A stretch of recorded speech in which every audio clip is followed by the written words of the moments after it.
live streams and meetings, so if anybody wants to text anyone, so that they can jump on just in case they didn't make it.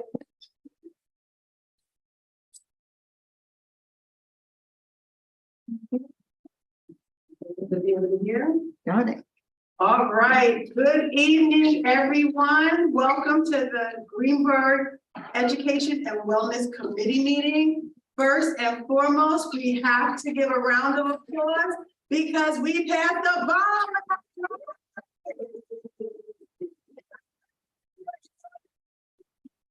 Just from being a community member, a student, everything in Greenburgh, it has been historically impossible, many years, trying to pass just different bonds to keep up our schools. So thank you to the community. Thank you for thinking about our students first and knowing what they need. And we're very excited about the progress. So today we're here because we passed a bond.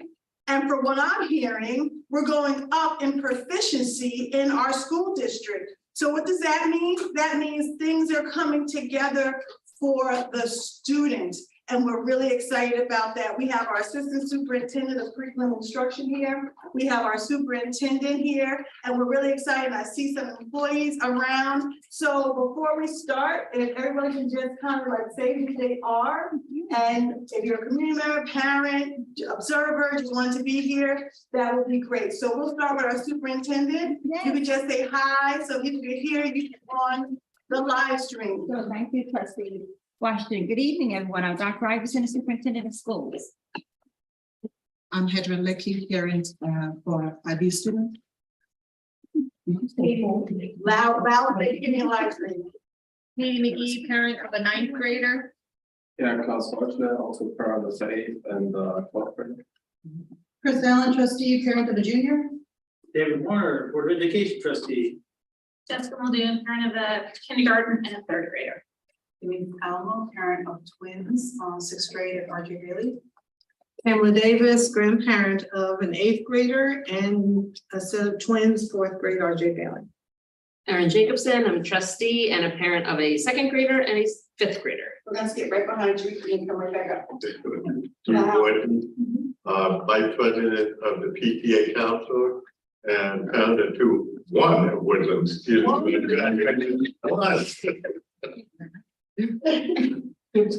Donna Morton, parent of a 10th grade.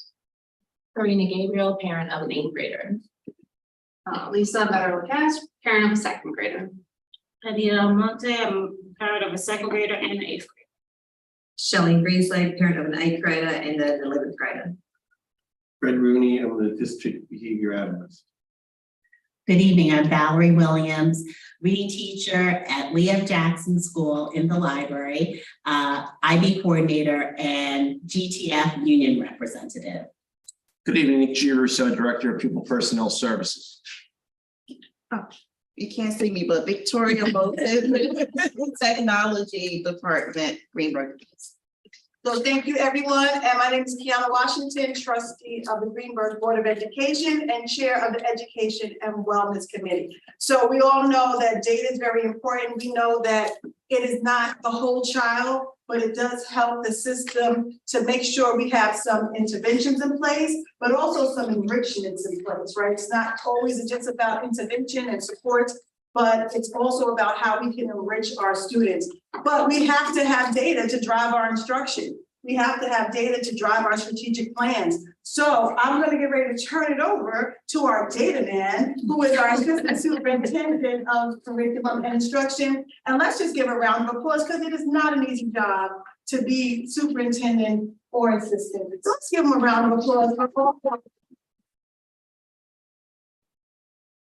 Thank you, trustee Washington. Thank you very much. So Christopher Macuto, assistant superintendent, also resident. So thank you to all of you who voted for the capital project, because that's really important for the work that we do in the district. And what we hope to share with you today, and this was not coincidental, you know that we planned this on the day after the bond. You know, we just have to say this might be a good day that we can come and we can share. Please come on in, and thank you so much for all of you who came out. This is quite a considerable number of people that we have here, and we truly are pleased to have you here. Your voice is so important. I'll give a general overview of where we are with data, and then I'll narrate some of the places that we are continuing to push ourselves to grow and move on. You know, as with data, data is always used to give you a indication of what you're doing well and where you can continue to grow. So that's what we hope to share with you today. So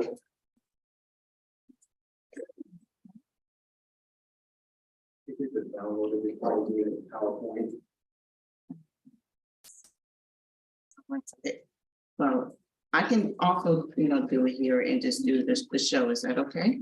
There's some, you know what, I leave that up to you. You are the tech proficient person because there's some animations in it, but I don't know if the animations work thoroughly in. Oh, in Google Slides? Okay, Yes. I want to share the screen. So as we wait for the PowerPoint to pull up in PowerPoint versus Google Slides, so I'm going to share, first and foremost, I'll share with you some of our state proficiency data, 3 through 8 ELA and math results.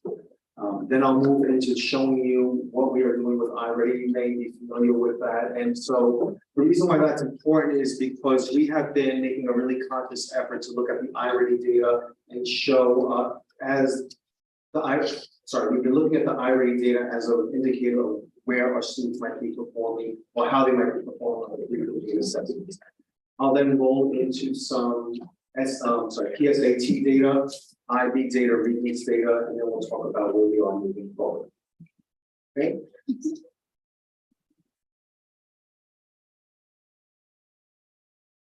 So here's our story that we can share. So overall, in the district, and this is going to take 3 through 8 performance in ELA and 3 through 8 performance in math. Overall, we are now at 54% of our students testing at level proficiency. So that's level 3 and 4. In mathematics, we are up to 50%.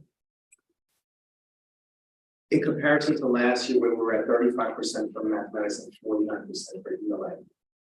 So I think what this will share with you is that we've been really doing some heavy lifting in this district. As you're aware, when Dr. Iverson, well, you may not be aware, when Dr. Iverson came on board, we really wanted to make sure that we took a look at mathematics in the district. We had some really nice growth in ELA, we had some interventions in place, we had enrichment in place, but mathematics really not so. So last year we implemented the math program, we implemented some interventions, tier 2 and tier 3. And so what this shows you is that effort definitely has been paying off. Okay, so actually, I'm so sorry. It's the opposite. I just, when I proved it, and I did. So actually, 54% in ELA, up from 49. And in math, we are at 50%, up from 35. So we had a 15% increase in math and a 5% increase in ELA. This is for the state testing or this is? State testing.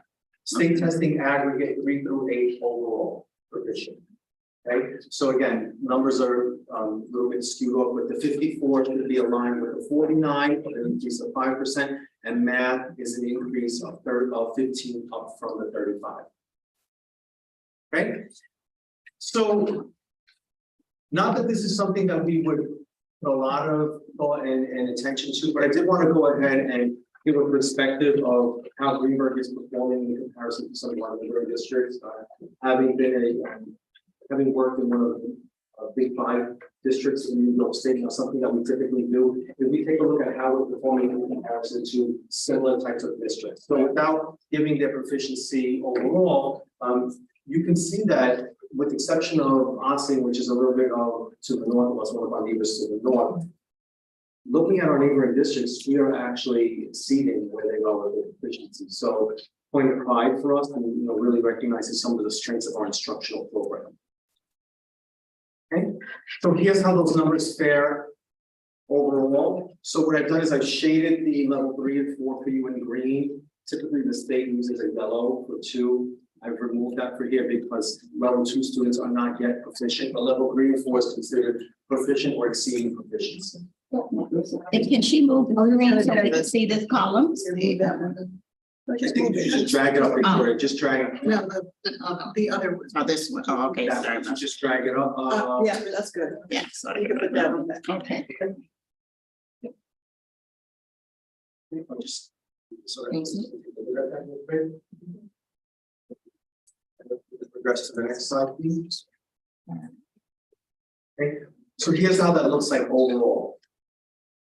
Okay, so again, so ELA meets that overall, so when I provided the 54%, if you were to take all those 2022-23 data points and you would add them up and divide by 6, overall as a district, we're at 54%. So you see in some grade levels, we exceeded the district average, just an average, some we were lower than it, and then you see some points where we grew from year to year. Now, caution point, I don't know if I want to call it a caution point or more of a disclaimer. The exam changed this year. So this year, the exam shifted over to the exam that was aligned to the next generation standard.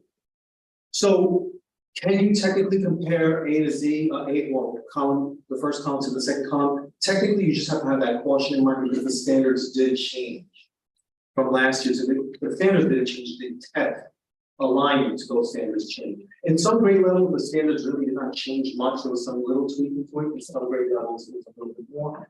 But for our purposes, to taking a look at our instructional program, growth is good. And we recognize that the increases from grade levels, and you see, especially in our middle school population, and we have really focusing some of our attention last year. Okay, so we can move forward with that. Yes.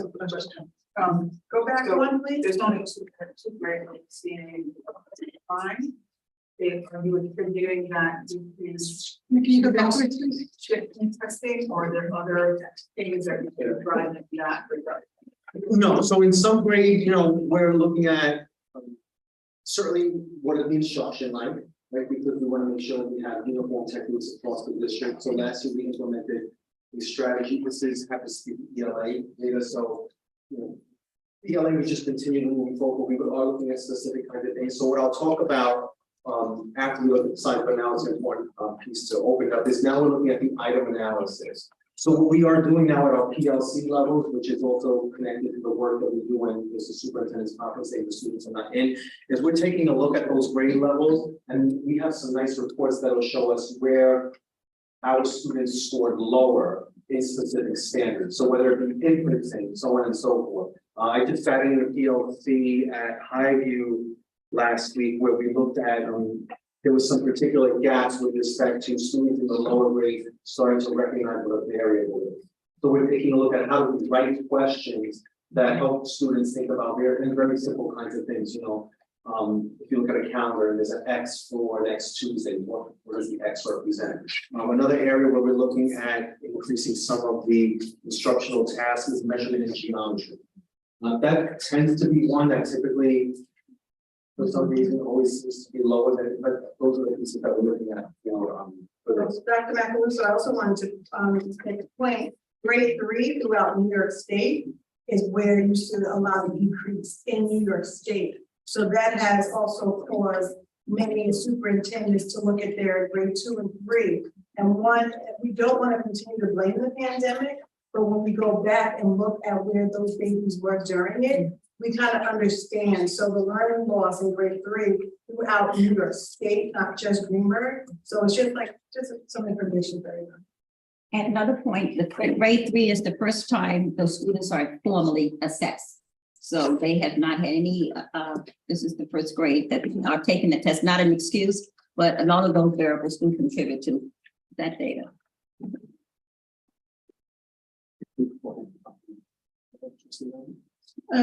Maybe I'm jumping ahead, but are you also going to show us some comparisons on each cohort? Like fifth grade 3 versus fifth grade 4? I had that on there, and then but I do have that data with me. I can kind of But the only thing with that is like almost comparing apples to oranges because of the way they actually design the test. So sometimes you can't compare because it's not the same exact exam. And that's where it gets a little fuzzy, but you still can do comparisons, but it's not the same exact exam. and you can extrapolate it off of this slide. So for example, the students who were in 3rd grade in 21-22, they are now in 4th grade last year. So you see 2 years ago, they were at 46% proficient. Now they're at 56% if you draw the diagonal across. 4th graders in 21-22 were at 47% proficient. Now we're at 54%. Right? The only one that you'll drop off is you won't have a comparison for 8th grade because they're in 9th grade.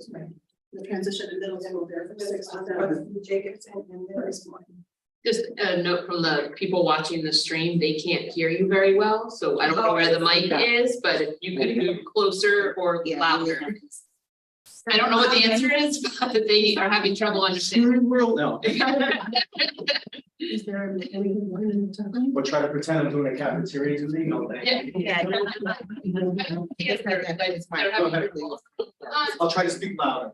It's just a question on state testing. Have you done an evaluation to understand month of birth on children who scored, especially in third, fourth, fifth, and sixth grade, and especially in third and fourth grade, because developmentally, kids who are born later, we still have a deadline in December in terms of signing up for school. Developmentally, a 6-month gap at third and fourth grade is monumental for children.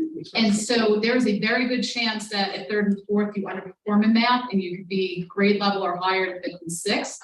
So I'm just wondering if there's a distribution of children born August later versus beforehand in terms of those. scores. Valid point, is something interesting to bring back to us, PLC, for our teachers to take a look at that. You know, is there some, I mean, holistically in PLCs, we do that work naturally when we talk about a child's developmental progress and so on and so forth. But interesting concept to think about, it's because it's very valid, right? And then I guess you could argue, and then if they're boys, that's another case, right? No matter what age they are. Expand to that point, it's valid. Let's make sure we raise our voices so everyone's sure. So to expand to that point, parents that are that would be enroll their students, they choose not to, if you have a November birthday, let's say you're still, but they choose to put them into the next year. Right. That they have, you know, an advantage sort of because of their age. So I don't know if that, I know it's, I mean, we can keep dissecting it, but also I think that's a huge factor. Okay. Can I make a point? What's interesting to us too, I love Dr. Macaluso pointing to that diagonal cohort data. So again, as he pointed out, grade 3 and 21, 22 is 46. Those kids now 22, 23 was 56. So as Trustee Washington was even pointing out, when we sit in the PLCs and analyze that diagonal, those kids who are moving, what's interesting to us is looking at the actual kids to see, are they the kids, it's the same group? Because that tells us if it is, that is another indicator that the instruction is working. Sometimes that data could be lower or higher, and we've had kids transfer in. So cohort data is really good when you are tracking the kids who start with you all the way through and continue to grow, because that is an indicator of good instruction. And it's an indicator that if the kids come with us and start with us and are improving by the time they leave us, they're getting, that's a good education they're getting because they're constantly improving. So that's the kind of depth we look at in terms of really now getting down to the nitty gritty of looking at who are the kids who were in that 46%, who are the ones who are in the 56%, and were they with us from grade 3 and all, and even pre-K and K, all of that. So very good ways of looking at and analyzing the data. But this is very good to see if just looking at the glance, those kids who are matriculating are doing better from grade to grade. That's not just, and as Trustee Washington talked about, that is actual kids. From year to year is apples to oranges because that's the whole new group. The cohort are the same kids supposedly moving. And it also tells us something when you go from year to year, the instructional practices, right? So since we are Princeton model and, you know, grade 3 teachers are pretty much the great teachers that we have the next, you know, so looking at this and this, we can say to ourselves, is it something that they changed in their instructional practice, or is there a standard that was assessed that we did not have us put much attention to that we should have? Same thing with this. So when we go across, we can say, this shows some promise in the instructional practices, and it likely also shows that there was close alignment. So those are the conversations that we have in PLC. So I guess I was just trying to really, you know, pretend like I knew how to use one of these things. And the test changed too, so that's probably the reason that. I don't know if we want to put this away, right? Put this away. No, they can't see it. Next slide. Sure. Oh, I'm sorry. Well, we didn't let, if we can go back real quick. So this was an overall glance of math by level. Okay, and then the next slide, I think, is the one that would be most helpful. So here we see, so this is where we see some real nice points at 5. You see in math, every single grade level, we've had some significant growth, double-digit growth points in 1 year. in 1 year. Questions? Were they able to opt out in that 2021? Well, so students may always opt out. We always remind parents that this is a good data measure for us to use because it helps us make decisions about our instruction. But opting out is still something that parents have the right to. There wasn't like a significant amount. We really don't have a significant amount from year to year in our district. Dr. Everson and I had recently taken a look at that data. Don't quote me on it, but it's less than 10% or less of our population opting out. Question, I thought I saw a question in the back as well. So how did you conquer the dreaded 8th grade test? So we've done it, well, first and foremost, we've added a math coach to our staff. And so similarly how we had an ELA teacher on special assignment who works with the teachers and guiding PLCs and looking at the data, that's first and foremost. Secondarily, we brought in a new program. We're now using the Ready Math program. And there's going to be some other slides that show you our Ready data. And I like to show that because I often hear the question of, well, do our students do better on the Ready because the curriculum that we purchase is made by Ready? Not necessarily. Ready has a very strong correlation as to how they write their questions to parallel the state exam. Nothing wrong with that, right? It's showing the students how something might be tested, but they don't only use the format that the state tests use. They use lots of different things. So the other piece that we did is we did introduce the Ready program, which the standard alignment is much stronger than what we were using in the past. So that really helped out a lot. Okay, and then the third thing that we did is we put some tier 2 and tier 3 interventions in place for math last year. Question.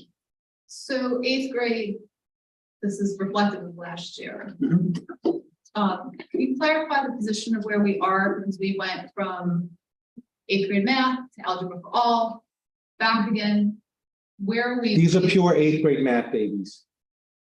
Yeah, last year. Non-algebra 8th grade Correct. students. Correct. Okay, and so how much did that represent of the student body at that point?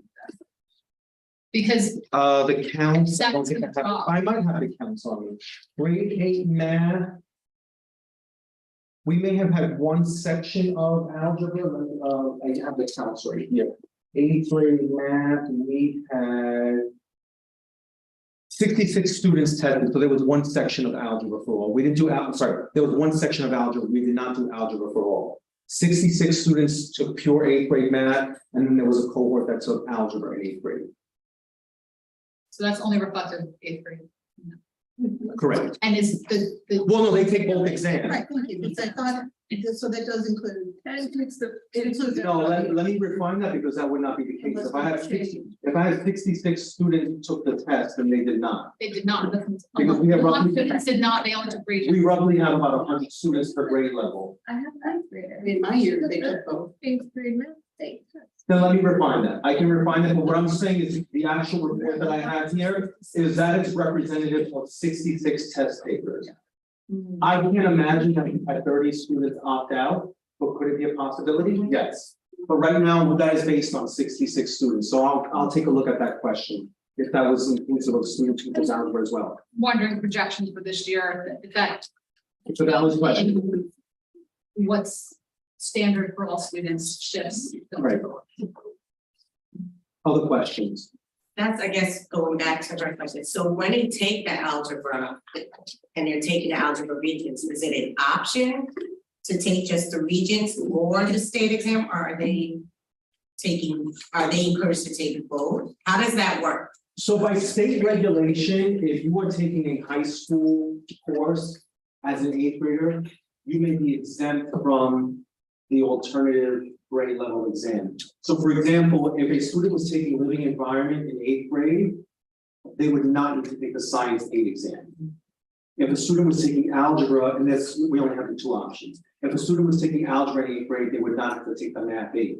Most districts, and us as well, which is why I want to clarify the numbers, will have the students take both, because then the region score for math carries them over into high school. And they need a math regions to get a diploma. Also, if you take, I'm a little more confused. It's very sticky. Go ahead. I'm trying to explain it again. Regions, and you passed, but you didn't take the grade 8 math test does that mean that only could count towards like an 8th grade math, or does that still count towards? And that is kids not, more? okay, so there's two things we're talking about here, very good question. So the first one is state compliance. I'm sure you've heard of NCLB and all these other things, and so on and so forth. Those federal requirements, those federal guidelines require you to take certain exams at certain grade levels, okay? So if you take a high school class in 8th grade and algebra, let's say, that will count towards your required exam for the federal monitoring of schools. But you cannot carry that over into high school as your required course for your diploma. So for science, it works out for many students because there are so many options, but for math, it tends to be that you want to carry over just in case they don't pass the geometry or algebra 2, because you need one at least in math. Okay? State, that's federal. State means something else. So state you can carry it over, and you can say you got the credit for it and so on and so forth, but if you took it as an 8th grader, you still have to now take another one. So if you took that algebra, you only took algebra in 8th grade, in order, you can carry it over, but you still have to take geometry as well and pass it for your graduation. There's a whole lot of convoluted things in state regs. No, I just want to clarify that in the past, it's been a challenge. I know we've offered both. Yeah. But for students who are taking algebra, for them to take an 8th grade test, they have covered completely different topics and it's simultaneous at the same time. So they often focus on regions.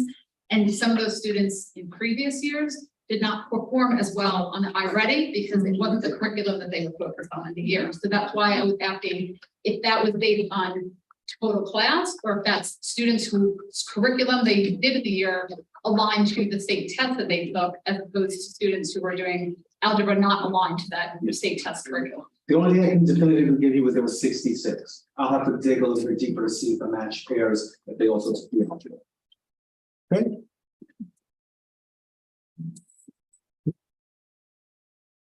Okay.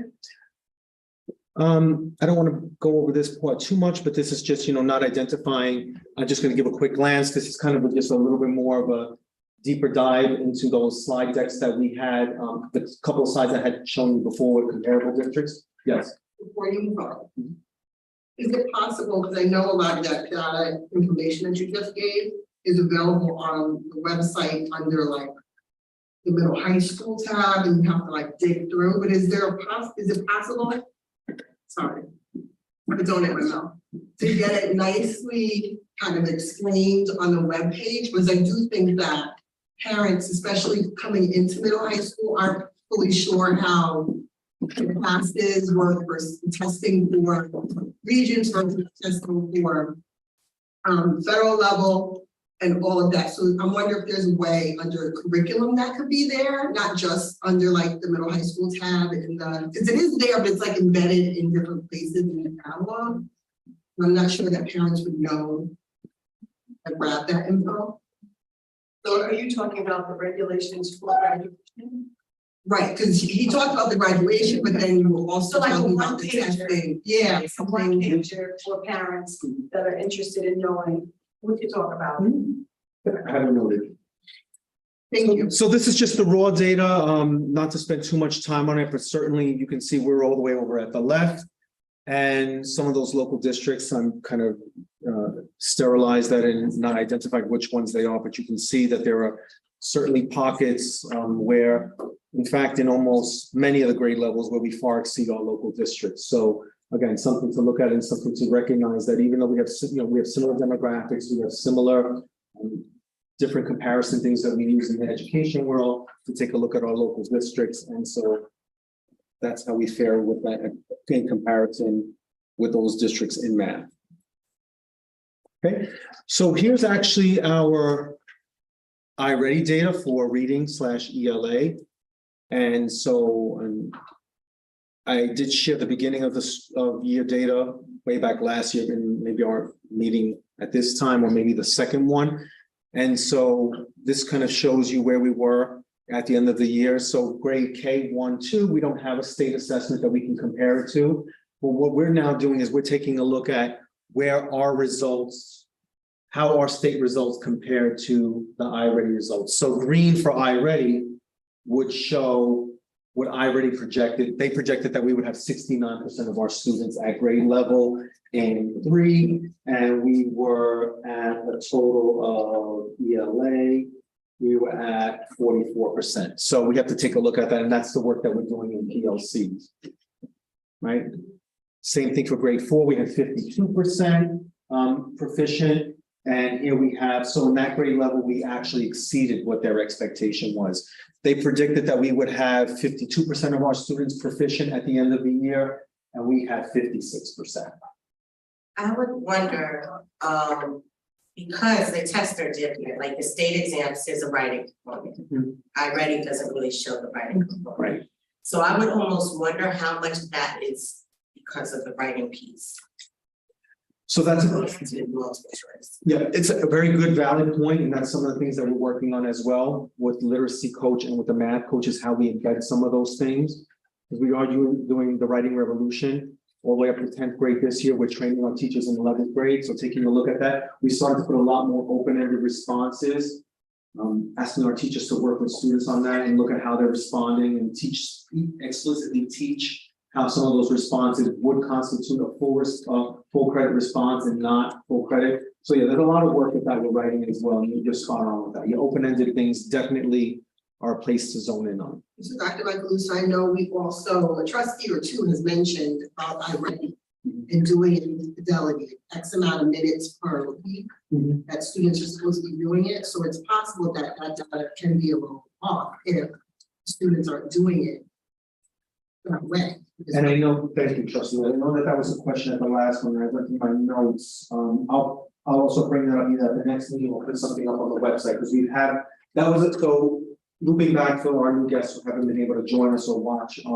Last year we had an inquiry about what is kind of the district's position on the expected amount of minutes that students should be doing the independent practice on iReady. And we did talk about it internally. I just didn't grab that piece of paper with the small put that there.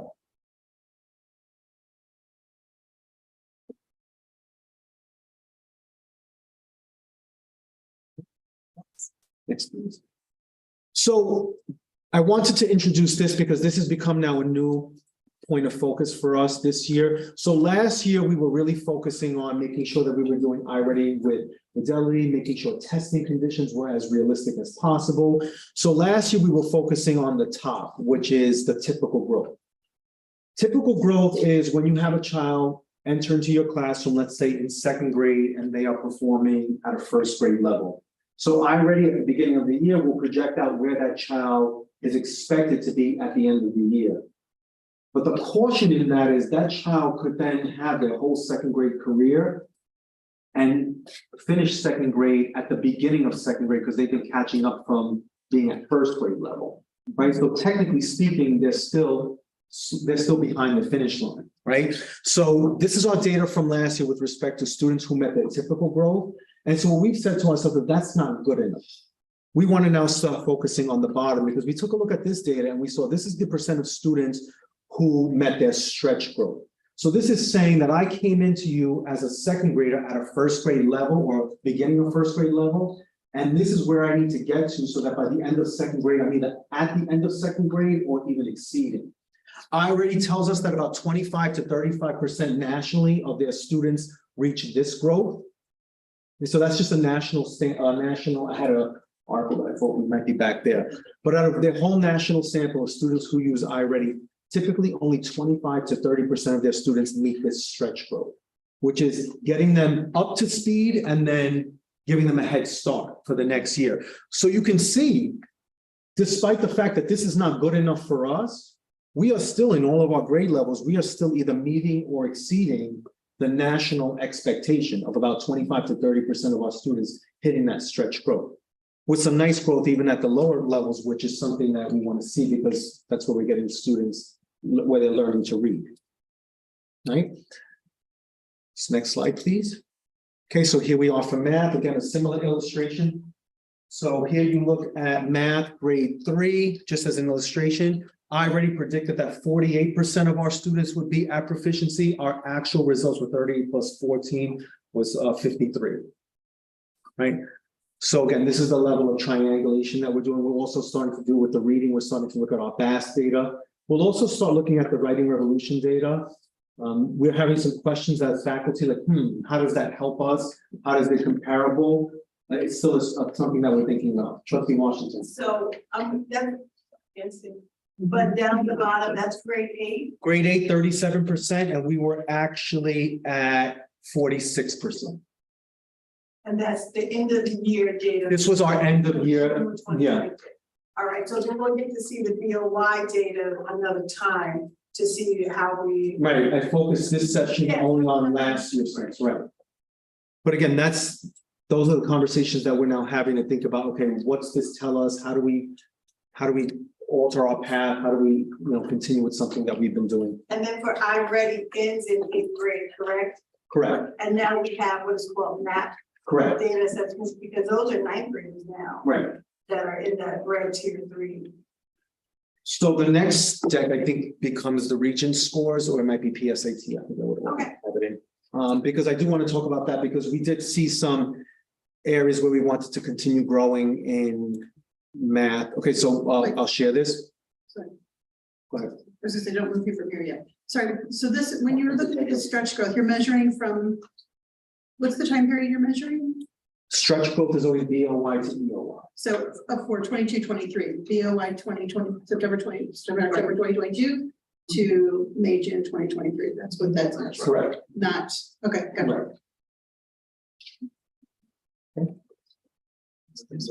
Go ahead, Victoria. Okay, the next one. Yes. Okay. So here's our district goal for this year by June. We'll put that on my report, right? By June 2024, all students will make this was last year's. What am I talking about? By June 2023, all students will make a full year's growth in mathematics. The percent of students at or above grade level will increase by at least 10% each year as measured by EOY iReady assessments. Okay, so we didn't hit our target here. Here we have it in some areas, and so we're going to continue to move forward with this year. However, this year we're focusing on the stretch growth, because we believe that that's something more important for us to try to get students, again, caught up and get them the head start. So in reference to the goal for this year, are we setting ourselves up when we say all students will make a full year's growth? Yeah. Because I don't, we talked about it. I don't have this year's goal in front of me. I'm gonna actually make sure that I got that. Right, and Dr. Iverson and I have had some conversations about that, the rigor in it. I think going out of it, last year, we really felt passionately that it's something that we could achieve. Was it too rigorous? Perhaps so, but it was something that we wanted to try to at least achieve and catch, and so we were fine. Right, to your point though, all students don't necessarily need to have a year's growth. There are Right, students who are at grade level or above grade level starting the year, so. That's true. But I'm just saying, you're kind of Putting everything down, because then also those students are not going to achieve a year's growth. No. So are you backing it out of the numbers? Because Right, those students are already. at grade level. Right, I hear what you're saying. We did not back them out. We were very ambitious, but it's a valid point. No, we did not back them out of it. Because even for them, we had a projected growth for them, right? Even if they were at grade level, every student's iReady, even if they're at grade level, gives a projected growth. Maybe I'm not hearing the question. Correct. No, I hear you, but it maxes out fast in 5th and 6th. It does. It maxes very fast. So I feel like that might be valid younger, but as you get older, there are plenty of students that have reached those goals. 100%, and there are many students, valid point, and as you get older, as you get higher in grade levels, yes, your projected growth might be sometimes just 7 points on, iReady, and so, if you hit 4, you haven't made it, but yes, that's a very, very valid point. Yeah. If someone does max out, say with an iReady point, do they continue to have to take it, or, because what did you really gather from that data? We still use it. We still use it for a number of reasons to make sure that when we group the students, that we're grouping them appropriately so that they would be in a stretch group when there's the differentiated instruction. But that's not the only data point that we're using at that point. At that point, it becomes a lot more qualitative at the PLC level, where we're thinking about maybe giving students a book at a different Lexile level or something like that to read. But we do use it, again, for students who are exceeding it, it probably impacts their group, the assignment of them to a specific group a lot differently than, because they're not getting an intervention group, they're getting an extension activity or enrichment activity. Right, and that's what I was gonna say, hopefully, because I remember in Greenburgh at one time, we had a lot of enrichment opportunities for students who were grade level and above. So hopefully, as you know, we have all these things coming together, we could bring back some of the enrichments when we had science research and we had like a lot of STEAM activities where those students who have shown proficiency and above, you don't need to sit in whole group because you already mastered that skill. So you should be doing something that's going to college and career readiness because you're already at. So hopefully, as we continue to look at the data, we can really build systems in place for our students that need enrichment. Because we always build systems in place for tier 3, but we have to build systems in place for our proficient and above. Can I piggyback on that? You're so right, that for those kids who are there, the key is making sure we sustain it, that we lose it. And that's the piece Trustee Washington is talking about. That gets into the delivery of the instruction in the classroom and how teachers are differentiating and assuring that kids are at the various tiers. We talk about tier 1, tier 2, and tier 3. Those kids who need that stretch, that push, that extra rigor, that all should be part of the planning of the instruction in the classroom to keep those kids at that level, challenged, motivated, but doing work at a differentiated level. So we work very hard on that in terms of the constructs of that period of instruction, bobbing and weaving in and out of groups, how teachers are maxing out, meeting the needs of the students. And that's what data does. It helps them know who needs this, who needs that, and plan accordingly.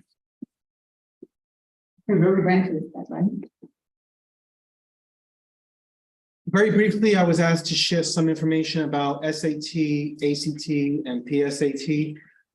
SAT, I was not able to grab very quickly because it seems like when our students take that on their own to pull the roster or to pull their data, it involves going into each administration and then the SAT reports, if there's less than 10 students, they don't give us a report. So I was able to quickly for this meeting today, pull the PSAT scores from last year. And so what I think this slide speaks, not what I think it speaks to, this speaks to our investment in the college and career readiness programming that we're putting in place this year. And so we had that last year, we refined it and tweaked it. And so we now have partnered with Westchester Prep to provide us with some curriculum support for that. We have a dedicated teacher assigned to the college and career readiness program. And what we'll continue to do is dig deeply into finding out. So here you see our school mean score was 887 on the PSAT out of a state in comparison with the state being 940. And then, sorry, that's the 10th graders. Our 10th, this is only for our 11th graders because we did not have enough 10th graders. But you see here is our 11th graders in comparison to the state. Okay, so that's what we're looking at as far as, but then when you look at all testers, we're about 100 points behind the all testers across the nation, right? So things that we're taking a look at. The next slide shows how it breaks down for, I believe, reading and then math or math and reading. Sorry, reading and writing. Okay, so here you see, which is again, very typical of Greenburgh, where our reading and writing score is closer to the state and or national score. It's about 50 points behind. Math is slightly lower. Next one, please. Yeah, so here, right, we're about 70 points lower, 60, 70 points lower. But when you compare it to all testers, kind of, probably if we did a statistical analysis, the difference may or may not be statistically meaningful. Okay, so this is what we're working on again, and that's what we're doing through the college and career readiness piece, identifying the content strands that students need to practice more with, but then also building in some of the career exploration pieces, dovetailing that with the work that we're doing with equal opportunity schools when kids take the inventory of kind of what is their career goal and career desires. Next one, please. Mr. Michael, sir. Yes. Go ahead. I just wanted to ask what, and I know there's nothing you can do to support that yet, because the PSAT changes being an adaptive exam this year. I've heard, and I have concerns about it too, about what path that sends students down and what that does to their scores. And I wasn't clear if that impacts the SATs as well, if it's just the 10th grade PSAT. I've heard a lot of different things, so I was wondering if you can clarify if you know what that adaptive applies to, what we how that impacts. I don't have that answer, maybe, but I will write that down as a thing. But- Dr. Ragusa, what you can answer is what is an adaptive test? Because That I can I'm answer. After I tried that down, I was trying to answer that. So an adaptive test basically increases or decreases the ceiling based on student responses. Actually, math that will be administered in the high school now is also adaptive. So if a student starts to repeatedly answer a question incorrectly, it'll drop the level of the question. If they continue to answer questions correctly, it'll raise it's trying to find their ceiling. It's trying to find where they'll top out. So in some ways, math may help us with that because the students will start to get exposed to that if I answer correctly, this is going to get harder and harder. And it will show them how their score is impacted by that. But from the PSAT standpoint, I'll have to dig a little deeper and get back to us on that. So that's an adaptive assessment. Okay, if we go back, this is just our, so this goes back to the question that we had about algebra. You see we had 126 test takers. So that is certainly reflective of some 8th graders in that pool because we only have about 100 students per grade level. And this data also includes January administration as well. Right, so in some cases, you might see it a little bit higher than, yep. What is a passing grade for Regents? 65 in some cases for a general education student. Why, what do you mean in some cases? For general education students. Special education students, there's a lower threshold. Okay, so what this speaks to is the investment that we'll be doing this year with mathematics courses at the secondary level, putting in that math piece so that we can progress monitor students' growth. Last year, we worked on bringing in some uniform curriculum for the high school courses, the high school math courses. We'll continue to do that this year, but support that with the math data, so that when we assign student, when we assess students, we get their BOI, which we have, we can now start to see which students need support in which areas mathematically. Couple of questions. January. This is inclusive of January. And so then we do need to be transparent that we actually force students to take the January regions. That's relevant because what that means is students that did not pass the year before took the regions in January. Correct. And they may not have been prepared. So the numbers may be lower in some cases because of that, if it includes January school. So in this district, so speaking to trustee Mayor's point, in this district, there was an opportunity last year where some seniors could have applied for a waiver. You may have seen the article in the newspaper. In this district, we chose to have our students take it again because we believe that they should at least try it one more time and pass it by sitting for the exam. If after that they did not pass, and we had about 10% of the students who sat for January Regents pass without the waiver. So in many ways, we feel proud that we were able to push them to move on and to persevere through the exam and achieve a passing score on that exam despite technically being able to get a waiver from that. So that's what trustee Nez is speaking about. Are you able to, like, how does graduation work with Regents? And I know this might sound like they have to, every time they don't pass it, they have to take it again, right? Until they pass it. For certain, so yes, but no. So for example, you must have one math Regents in order to graduate. You could technically fail the algebra exam, take geometry and pass it, and that would be fine. Students typically do not believe that is an option that they could pursue. As a former math teacher, I don't believe in that. In fact, I believe that there are some students who are much more spatial and they might be able to do the geometry better than algebra. Does it have some algebra skills in it? Not enough that I think that you would not be able to overcome it. So similar thing with a science exam. Could you maybe not pass an earth science one, but then pick up a chemistry in a living environment? Could. ELA is an ELA, you must pass the ELA, there's only one for ELA that's in junior year, typically. What do you think our strength and our weakness is with our region? So can you show where we're showing some strength and then what do we need to work on? Sure. So I think first and foremost, we have some strength in the area of the fact that our students persist to another Regents course. So if you take a look at it, the geometry, we have 150 students taking that exam. In districts, you don't typically see that. In districts, you see, in some districts, let me rephrase. In some districts, you'll see students take the algebra, they pass it, and then they move on to geometry, but they do not take the algebra, they do not take the Regents exam. Then they move on into, because they get the credit. I see. Only one? Because I could. You only need one, so you could. This is the time when we hope students are not watching, right? But that's okay. That's not allowed.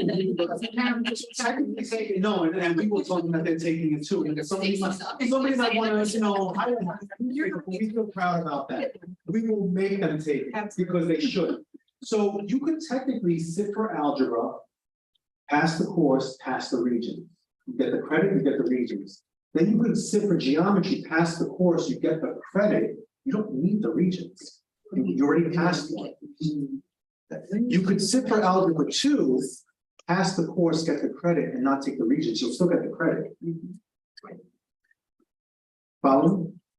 So does this kind of take the emphasis off the Regents schools? Are we less, in that case, less concerned with how the kids are performing on Regents? No, because now we want to push our kids to do better on those regions because now we can start looking at some advanced diplomas, advanced designation. Because I've been concerned with the results and say the class grade and then the result in the Regents, and I would have thought they would have matched better in my personal experience. And that was a concern of mine. Like, why is my child getting a class grade at a certain level, but the Regents grade is not matching? And that's happened consistently, you know, and it could, you know, I know there's variables like test taking skills and things like that, but is it preparation? Like what? So we're addressing that. Is it course, you know, yeah. We're addressing that through a number of ways. First and foremost, having teachers model their unit exams similar to a Regents exam. Circulating questions back that are typically not only important because they're built upon, but also because, let's face it, they're most often asked on a Regents exam, so we're doing it that way. The other way that we're addressing it is through the use of the math assessment that we'll be using this year, because we'll use the same data points as we do for iReady. We'll BOY test them, we'll MOY test them, we'll put interventions in place throughout, we'll middle of the year test them, and then we'll end of the year test them, and throughout we're putting the interventions in place. And then the other piece that we've done is we've done some work, the math coach has done some work with the math teachers at Wilmington High School to look at their grading policies and how we can align that so that assessment is a bulk of the grade. Participation is great, but participation is not necessarily, and in many cases, when you read the current literature out there, using participation as part of a grade is actually inequitable because it doesn't, first of all, give you a true indicator. Some students might never speak up in class, but might be great test takers. And then, you know, so there's lots of, and so we've done some work with that as well. So you're gonna do the math in January? We did it already. We did it BOY, and now we're doing it But the again. next one would be January. Mhm. Okay, so what's an example, like in the classroom? What's gonna, specifically, what would the teachers get this information, you get the information, what, like? So similar to how at the lower grade, Like, what example? What would so more happen? differentiated instruction. So after the whole group lesson, you'll see students working on different kinds of tasks. You know, I've been asked questions about the applications that we have on Classmate.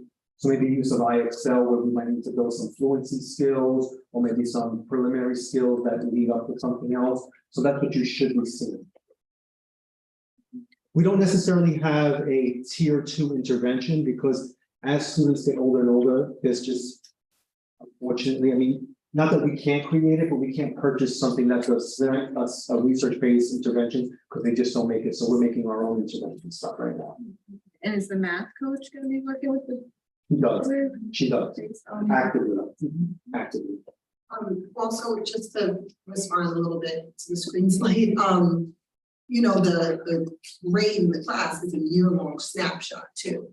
Even if participation is not included versus a. No, I understand. Yeah, no, but I've noticed the only difference I've seen actually, I only had one, like child's only had one teacher that I thought was a major difference. There's only been like 2 or 3 points that the Regents score may be a little lower, and it's actually been on some of the teachers that kids complain about having have actually, I think, pushed the kids a little bit more, and then their Regent scores are. Oh, we definitely had a problem last year with curriculum not being completed, and it was an issue with the teacher, so, but there was also that, so. Oh, and then the Regent score. Yeah. Yeah. Okay. But I have not so much with the math, but I guess with ELA probably more so. How much does it coincide with the state exam? Like if the kids are getting 54%, like 54% say 8th graders pass New York State exams.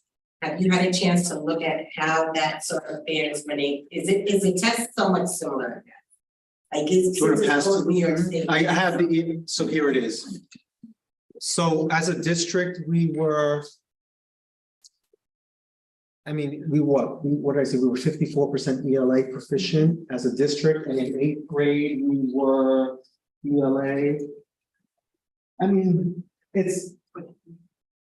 I have my little things about the ELA exam, the Regents exam. I think sometimes the state, you know, makes one that's super easy. Cause it's the one compulsory, you know, it's like the one that you have to rest your skills on that. I mean, we have to keep in mind that, I don't know how much I want to say this is not being recorded, but you know, I mean, state education department also has their things behind the scenes that they work on and they maneuver. So ELA, you know, it's kind of like that one shot, you know, so it is generally an exam that, in general, many places I've been in, students typically do fairly well on an ELA Regents exam.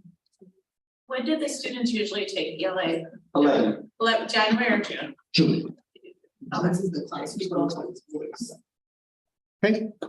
Excuse me, Yes, sir. may I ask this comment of yours, because what I've learned is that also the effort is getting rewarded. So not only, you know, for example, an assignment, so whether the assignment is correct or not. So if the effort is rewarded, but it's incorrect, so I mean, you will basically wake up at the end of the year and have a better Regents result. Extra credit in test corrections as well. So that's rules.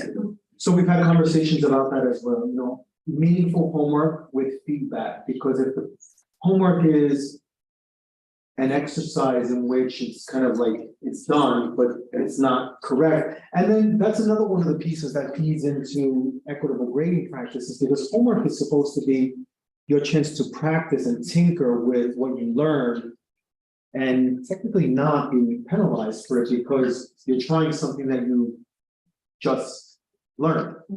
So there's a lot of debate about whether or not homework should even be, you know, the emphasis of homework. Yeah, the emphasis on that as well. I have to double check, I can take a look at that as well. We may have removed that homework in grading. But Dr. So I don't know if I can speak as a adolescent parent, because I guess between theory and practice, right?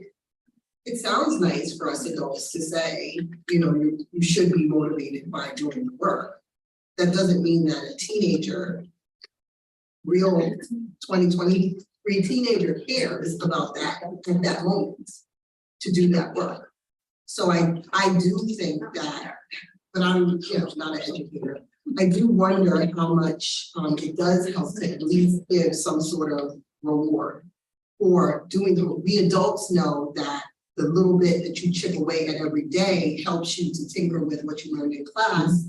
You know, and we're both IB students. IB students might know that because they've committed to this really rigorous, they're already 11th and 12th graders. But I'm not sure your regular high schooler or even middle schoolers is committed to that. So as an honest parent of teenagers.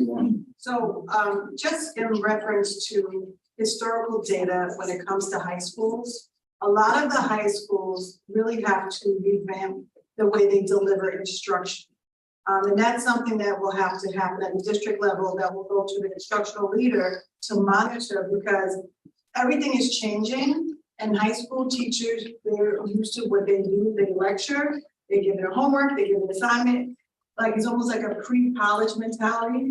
But the systems are saying that many of our students do not find the work relevant because it does not address who they are as people. They don't see themselves in the curriculum, and they don't see the relevance of what they're learning in everyday life. So that is some instructional shifts that maybe Greenburgh can really start to work, because I know elementary schools, it's different because they're younger, they usually adapt a little bit, but high school has historically been pre-college mentality. And so we do kind of need to shift some of our practices to be really with an equity lens, and really seeing how our students can have that intrinsic motivation to want to do, even if it's a reward or not. But what are we doing to make it relevant for them to say, this is part of who I am, and I can see the relevance of instruction.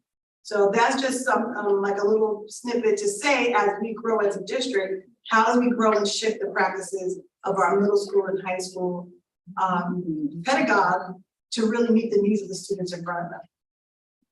And that's something everyone needs to start screaming about as the community. If we see practices, if we see things that really aren't helping our students, that's why you have an assistant superintendent who can help you get through those hurdles, because he doesn't know unless someone tells him what's happening. And the principal doesn't know unless he tells him what's happening. So that's it. Science courses. Overview of this.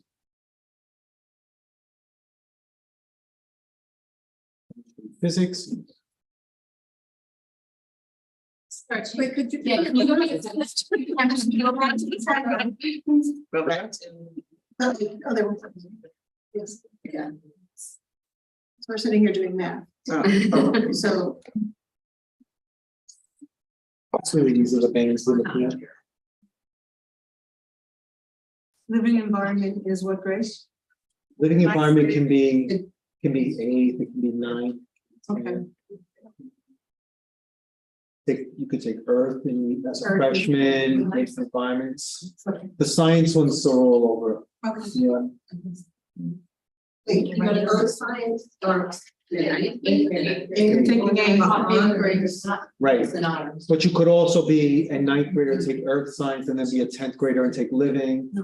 There's lots of different combinations of it, you know. The previous district I was in, 8th graders took living, so if they came to us in transition, they would then take Earth and 9th. Yeah, science is I don't have kids' regions age yet. What is the cutoff for passing? 65. 65. Okay. So But anything, there are different- the last band are the kids that would need to retake or take it in a different. Last two band. That's too bad. It depends, because some of these Oh, okay, students, yeah. some of these students may be IEP holders and they may, Okay. they may qualify for the. That's why I'm waiting to So, go back. so we don't tease out whether they are IEP students I have not or for English. purposes of this. Okay, English language learners do not have a lower threshold. They must. so everyone's being graded on the same scale regardless of their academic situation? Correct, except that an IEP holder may get the yes for graduation purposes with like a 57. Gotcha. Okay, because of their IEP.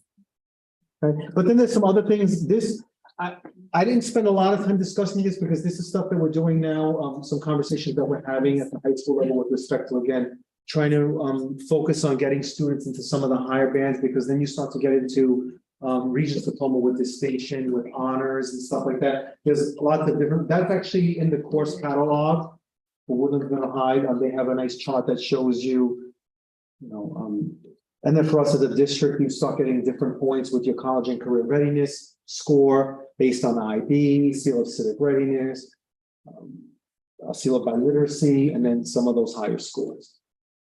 Yes, Ms. Allen. Now, sort of just off the top of your head anecdotally, how the special education population performs on these tests, given the passing adjustments?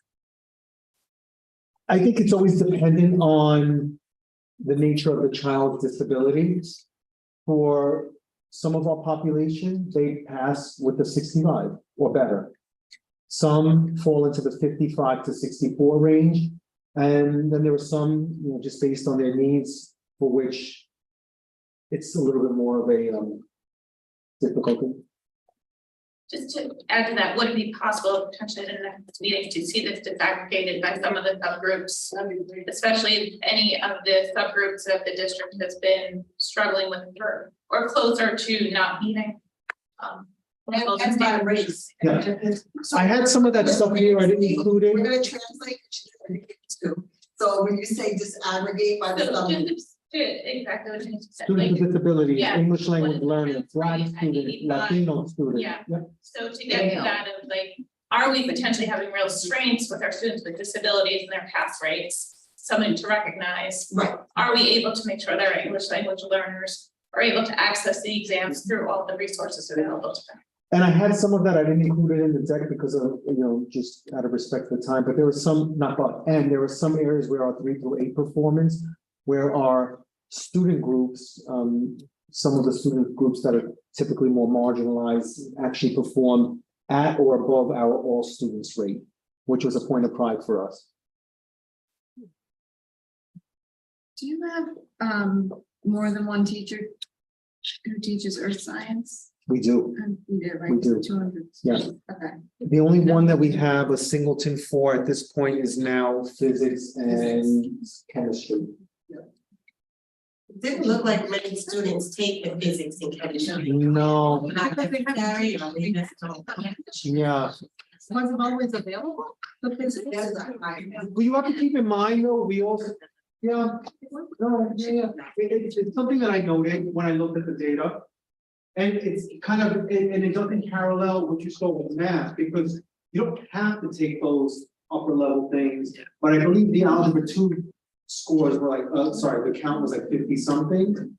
Geometry, we had like 150 something, so it didn't quite match that, which was a curiosity for me. So I was like, typically math kinds of students will, do the same for science, typically.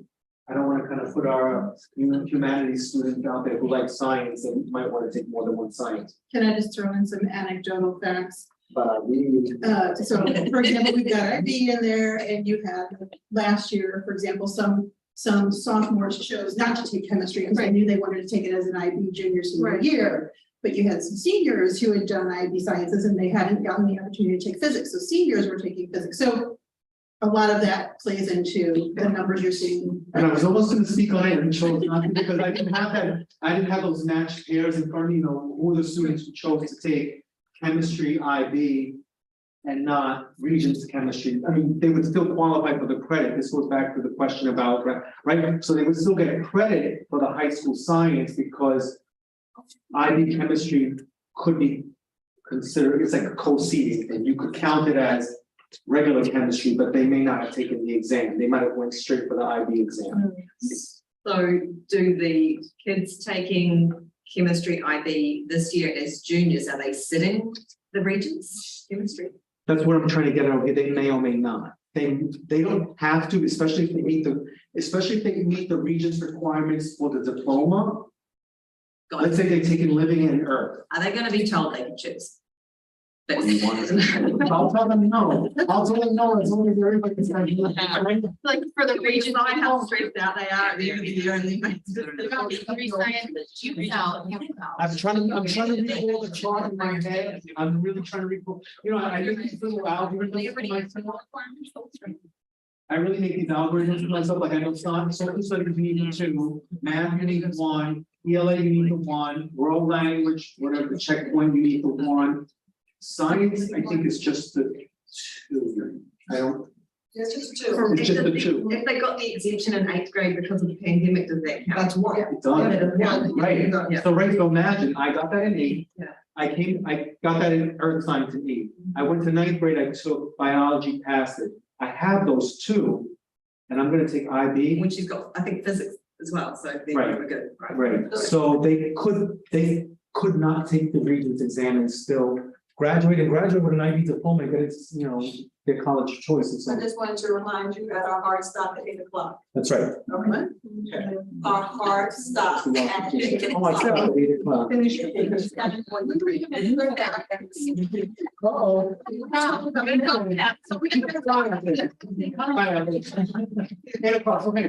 It's gonna go fast. Okay. History, okay, I think you kind of get the idea of the history, right? Yeah. Okay, these are our IB exams. So for those of you who are new to IB, SL is standard level, HL is higher level. Right, so, and depending on that, so HL, it's a longer course and so on and so forth. So this doesn't really have a cut because some colleges and universities might take one score, some might not take it, and vice versa. I try to give us the rule of thumb and looking at 5 and above. But it's all contingent on where a child applies. There's really no, you failed the IB thing. Will they not qualify for the diploma if they don't have certain points? Correct, they will not. So this year, we had 16 students challenge the DP, the diploma program, which is the credential for graduation. We had 9 successfully cross the finish line with that.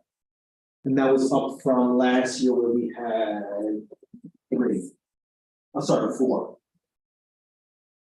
And I'll also anecdotally add that this is the first year they've had exams. Real exams. Real exams. I can say that. Because last year there was again some, you know, kind of things here and there with the pandemic and so on and so forth. So we're all still learning. So I think I like from this one, I like to highlight the one with Spanish because our Spanish scores are pretty high, I believe. First can't see. Wait, I'm sorry, can you go up? That one? Is this gonna be online? for people to- I always post the EWC slide that's online on the curriculum But is it instruction. something they can like look at tonight, or is it gonna take a couple? No, because I have to fix the 1 or 2 typos that I saw. Victoria, this is live, right? So Yes, it's live right we'll now. be able to go back and rewind and. Yes, on YouTube. Share the slides. Okay. Okay. Oh, this is HL, that's why, you're Right. HL. Yeah, you're still in HL. Right, and then there's, I think the SLs come next. Okay,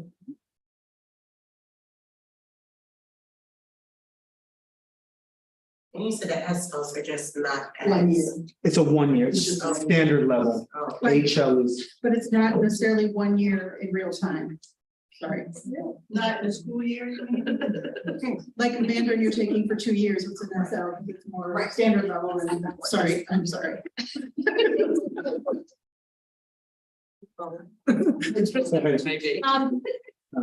So there's some concerns about levels of, right? I think the language arts and the history were better. I think, as parents that were in that cohort, music and art were particularly lower. correct.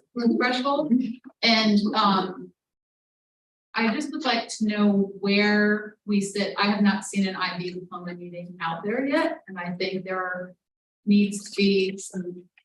I would like to hear some more addressing of those issues, and there was a lot of things I know we're still learning through, and I know this is the year that I'm in a cohort that was 2 years in school. I would like to see progress on it, and I would like parents involved who were there to give feedback in an open forum and have parents who are in there participate as well, because I think there's work to be done to.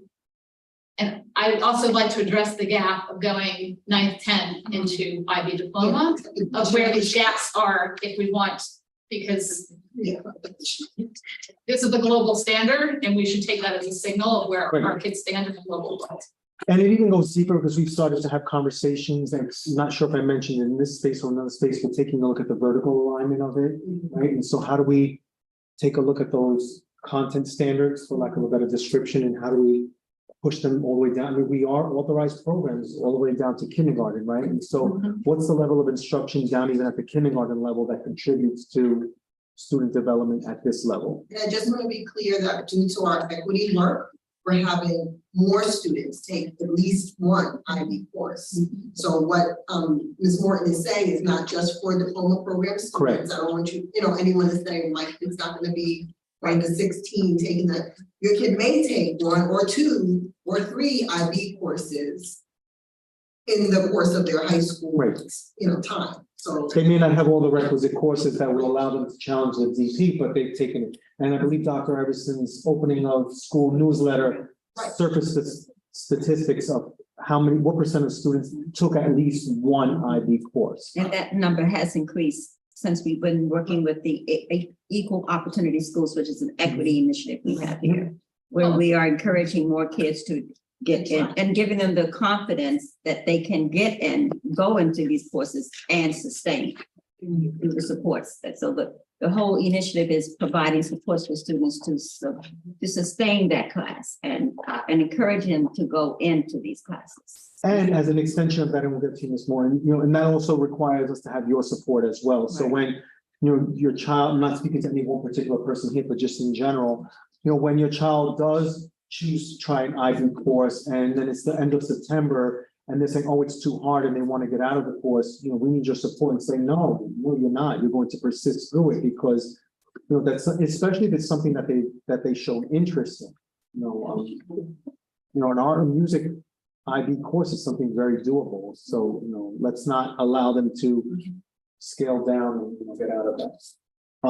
Ms. Morton, and then I know. Yeah, I just wanted to level, just so everyone knows, so anyone who's ending up taking, there's more children, I think it would help to say how many are number of students in here. I have it. Okay, I'm sorry. 5. Right. So if you go back to English and social studies classes have a lot more, that's what I'm saying, those numbers. Right. So I go into, so if there's a lot more students who take either English or social studies as 1 or 2 Right. IB classes that are not in the full diploma Right. program, so those numbers are much higher. Right. So there's not a language for the HM. Like you don't take, like the Mandarin in Spanish is only for the SM. Correct. I just have a wondering about Mandarin, it just seems interesting because it's like they've been doing Mandarin. I don't know if this group that's taken it. I'm just curious. It's just random wondering. Like they've been doing Mandarin in 7th grade. I mean, I don't know, like. The kids that just graduated that were in Mandarin were doing it since that's. Oh, okay, that's different. I'll be curious to see how much change as time goes on. Some kids now have had Mandarin for so long. And some have not. Right. Excuse me. Yes, sir. Sorry. With the level, with score 3, you failed, correct? Only with 4 you passed. There's a chance that a university would not. What this does is it allows a university to give you credit for a comparable course. So for example, a child who scored, let's say a 6 on Spanish would likely get waived out of a college requirement to take Spanish for a year. Yes, but you have 6 IB courses for the full diploma program, and I think you have to achieve 24 classes. Right. Yes. So which is a 4 on average for one subject. Right. Meaning, I think it would be interesting to have the score band ending, at 1 to 3, and rather than then starting the new band at 4. At You 4. have a 3 to 4, which Could be it, right. Could be. just an idea. But so looking at colleges now, 5, it's a lot of them are 5. That's why I cut it at that. Yeah. Yeah, I really tried to kind of show that that's probably where you would get your, because the big piece about this too is we also want students to be able to walk into college almost with like a year's worth of credits under their belt. And so, yeah, that's why. I've noticed that quite happen all the time. They are not interested in ESL courses. It's only the HM. That's right. Yeah, That's right. We did the SL, we did this one. We did this one, right? Because we did all the arts one. Well,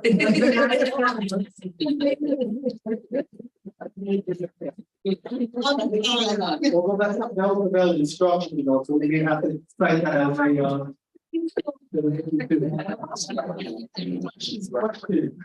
That's horrible. The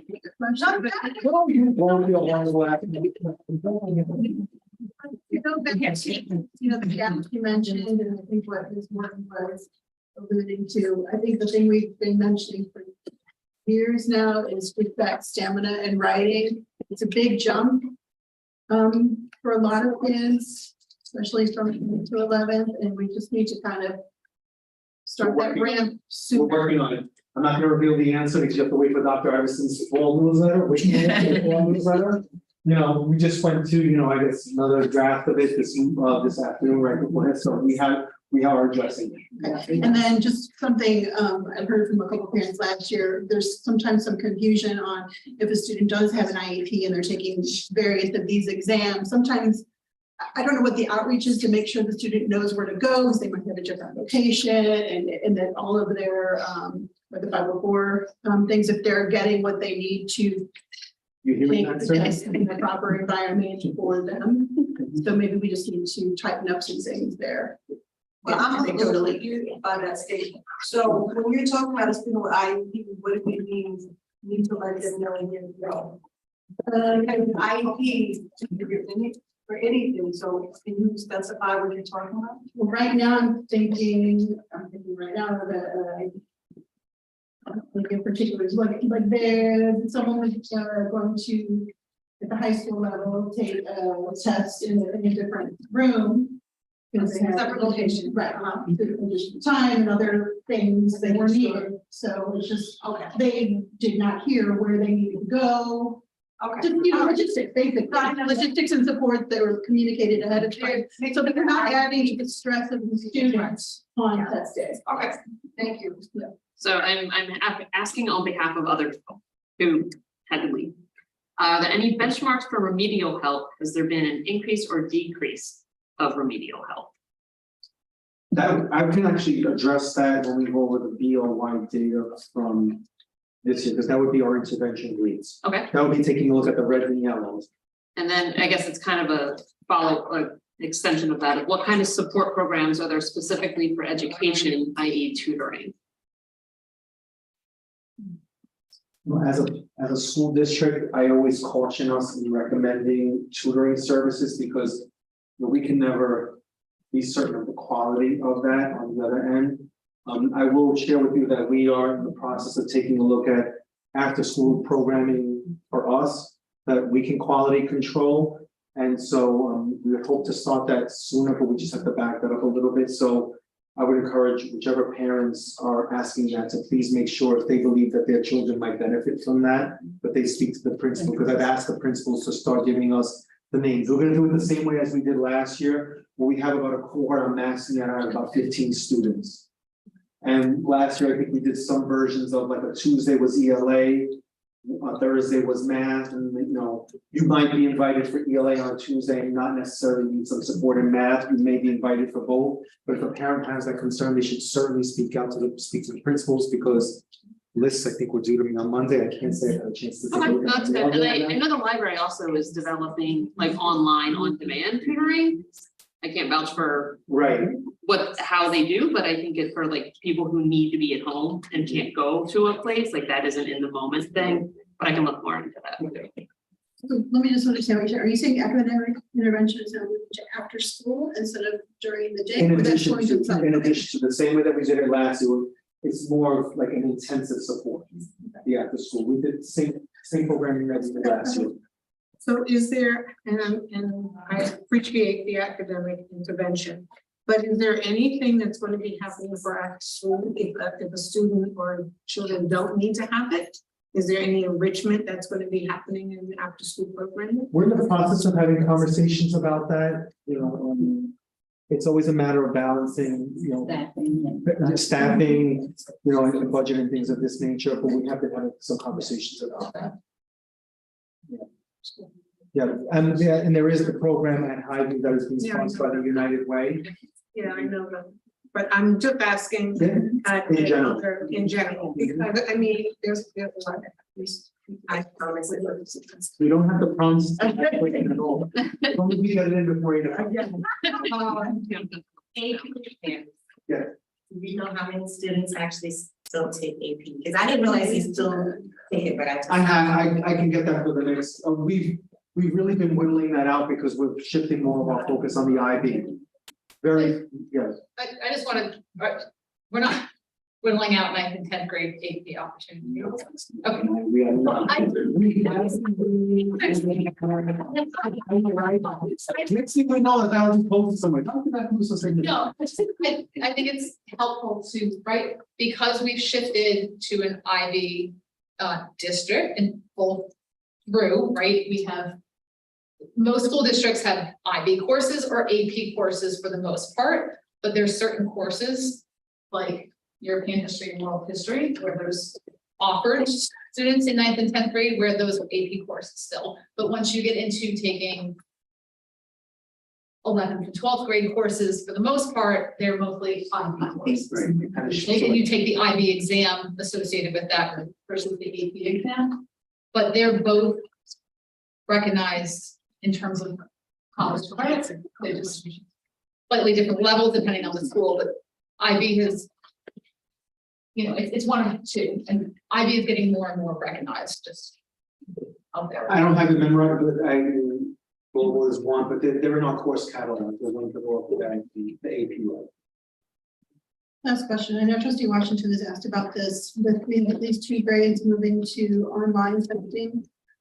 This year, are the kids taking practice tests before the day, or like how? Okay. Right now, they're doing simulations and things like that, not full. Okay. We're looking into some things that we might be able to purchase that simulate the state test a little bit more. I mean, right now, it's like sample release questions that we're using, and we're building that into the. We started that work last year with the teachers. What is the how does the instruction have to change in order to teach kids how to respond on the keyboard for ELA and math? And so we're bringing in a lot of there's like some simulators out there that we can use. We're looking into something that we can really a little bit more full length. But the iReady, we have that as well, which is kind of a similar piece. I think I read that the calculators are also online only instead of. Okay, so they're getting practice with all of. Okay. It's a tool that they have to pull up. It's the same thing like with highlighting, they have to pull the highlight. So it is 8 o'clock. I know trustee Aaron had your hand up, so I'm gonna let you, because you're my colleague. Yeah. Fine word. It was more just, do we have a date for the next That's what I was education saying. committee meeting? You have it, No, we don't have a date on us. like, okay, Because we have to get to the, all right. right. But what I was really wanted to talk to you about this evening was interested in talking about the district going in a restorative practice way, because we're education and wellness. So restorative practice is part of our district, but to truly understand it, and then maybe we can have our own simulation around restorative practice. So that we can like maybe have our own session, someone can come and do a training, if they're training the staff, but then we can also, because we don't always want to just talk about data, but we can also maybe look at our beginning of the year data with iReady, and now we have MAP for the high school, just to let everyone kind of see how the district is going with some of the different assessments. Sure. So we will have the date for the next meeting at the board meeting. We will announce it, and we will make sure we have another flyer, and maybe it'll be around the. And I will aggravate you and I will send it out many times because it works. Like December or there's November work at it. Take a look. You and I can take a look at it. Okay. Okay. We will announce it at the board meeting. Once we have it settled, I promise to send the flyer out. Many times. And hopefully next time we see all of you and you'll bring a friend as well. So. Show up in person. We appreciate that. Everything. All right. Thank you, everyone. Have a good night. Thank you for coming.